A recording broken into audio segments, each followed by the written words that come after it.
This is an examination of the hidden human condition. This is the Hidden Killers Podcast. The Hidden Killers Podcast. With Tony Bruschi. I'm going to talk a little bit with Scott Roeder of Evidence Room about the investigation that's going on into the death of Stephen Smith. Going to many different facets of it. Scott Roeder, you work with forensic evidence on a daily basis. It is what you do. You see crime scenes regularly. I want to start with asking about how common it is that there would be attorneys who are not representing any party in the matter at the scene of the crime, the day after, within 24 hours, if you will, of the crime being noticed and it becoming an actual crime scene. Because we do know that Alec and his brother were there at one point in time, and allegations even of one of them taking pictures of the scene and then being asked to leave. And Alec did have a role with the local government as a prosecutor. I could see maybe that's a logical reason why he would be there. What are we looking at here, in your opinion? Well, one, it's against the law. According to the Professional Code of Ethics, with most, state bar associations, the whole ambulance chaser thing has been, ruled out for, a couple of decades now. You're not allowed to go to the scene of an accident as a lawyer and have communication with any potential victims for the purpose of getting business. Now, at that time, Alex Murdaugh, the now infamous, was acting as a part-time county prosecutor. And his brother, Bryan, was a civil lawyer in private practice.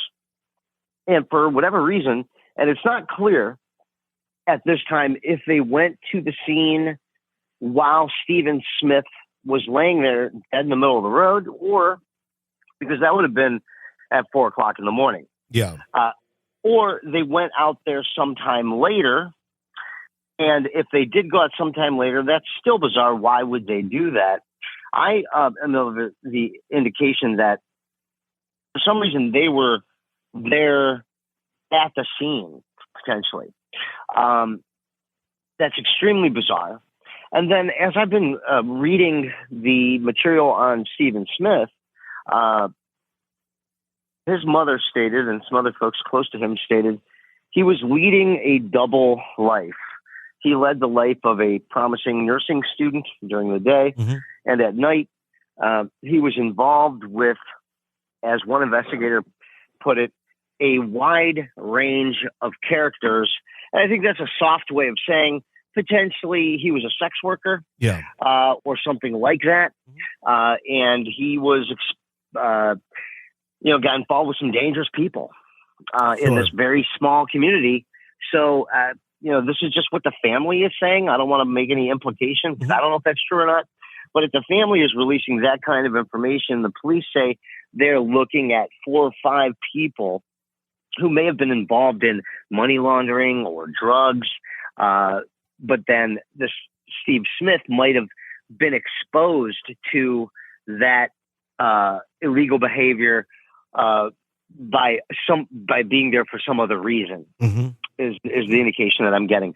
So very interesting, this little black book potentially of things all going on in his tablet and his phone, which to my understanding from the article I just read with his mother, they're starting to look into that and see who were these people that he was interacting with. I know SLED has possession of the phone and they have it unlocked and they're trying to dive into it now and take a look and see what they can find. We don't know any of that yet. It's still part of an active investigation. But it is. Could Alec have been there though for a reasonable cause? Being what is the title? Is it solicitor at that moment in time for the county or that couple county district? Would it make sense that he showed up later in the day just as part of his duties or his job to? Not really. That's not the job of a lawyer to go out to a crime scene. I don't care if you're a prosecutor or not. Most likely you have an investigator, which is the police department or the sheriff's department. That's what their job is. You're the lawyer, the prosecutor. You're there to take the evidence that's collected from the law enforcement agencies that arrive on the scene, not really go to the scene yourself to collect the data firsthand. it seems kind of bizarre. I'm sure there's some prosecutors that do it, but knowing what we know about Mr. Murdaugh now, I doubt he was one of those folks that was just putting the extra gumption, for the 9-to-5 public paycheck. Well, I mean, and it's interesting that the brother was there too. I mean, the only thing that reasonably could come to mind for me would be that, they were together. He said, I want to go stop over at this scene, being the role that he plays with the authorities and within the county. And then they just stopped over. Looked horrible. The visuals of it did not look good. But there was also reports of his brother taking pictures around the scene as well, and then being told to stop doing that and that he needed to leave. So that again, it makes it a little bizarre, a lot more bizarre, I guess, considering that supposedly nobody from the Murdaughs are involved in this whatsoever. However, the whole reason this thing got back into investigative mode is because something was unearthed in the investigation into the murder of Alex's wife and son. So I think it's a little not accurate when people do say, well, it had nothing to do with the Murdaughs. It had something, but considering there was that connection there at the very least. Mm-hmm. And it may just have been a text or something, but had that they were not involved, but there is at least that type of connection. Well, I don't feel like I'm in any danger of having companies saying, "Oh, you're making a false allegation," because the innuendo here is toward Alex Murdaugh. Okay, yeah. I don't think he's got a whole lot of standing right now. Why was he there? I don't know. Is it weird? Yeah, performing your duties like that at that time of day, it just doesn't make a lot of sense to me. And then considering that there could be some sensitive situations that Stephen Smith might know about. Now, the article that I'm quoting is, I think the New York Post released it just today.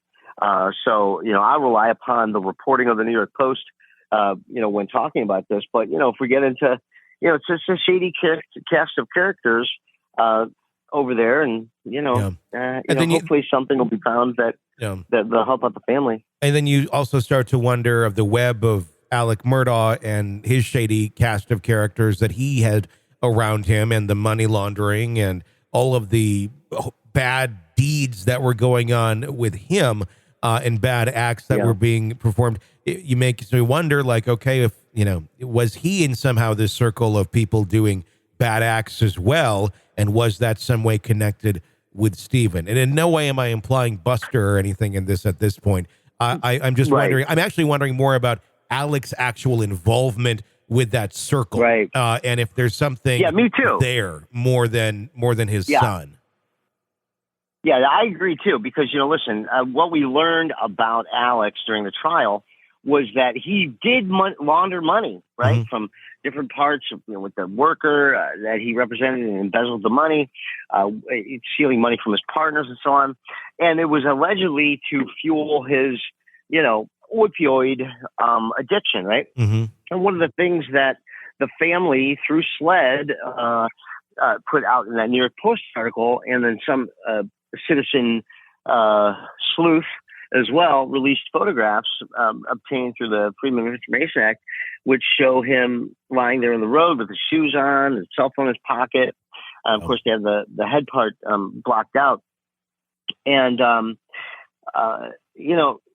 it said in that article that somehow Stephen Smith had knowledge of opioids and money laundering, mm-hmm. and that could have led to his death. And I find it coincidental that Alex Murdaugh admitted to both of those things as part of his defense for killing his wife and his son. Yeah, I would really question his Alex-specific connection to this. But I'd love to know more, though, too, because in Sandy Smith's letter that has been released now that she penned back then, the whole family really did believe a lot of the rumors at that time that were pointing at Buster. But there really hasn't been a lot of actual evidence to support any of those rumors, other than I haven't heard any. Other than a grieving mother trying to find answers, which one would understand. If you're hearing rumors, you're going to feel vengeful towards the people that are saying they must have done this. But if the evidence doesn't support that, then you really can't look at it. I am very interested to see, because I know Sled has a couple persons of interest now as to where that is going to go, none of which are Murdaughs. But I would be curious to know what their connection may be in that whole circle in the Low Country. This is an examination of the hidden human condition. This is the Hidden Killers The Podcast Hidden Killers Podcast. with Tony Bruschi. If you like the podcast, hey, we would love for you to subscribe wherever you're downloading podcasts. Please press the subscribe button. Even get an ad-free version of the show on Apple Podcasts. If you want to weigh in on anything, you can always call 888-5-KILLER, 888-554-5537 to weigh in with your opinion. We may use it on a future episode of the show. My name is Tony Bruschi. Stay with us.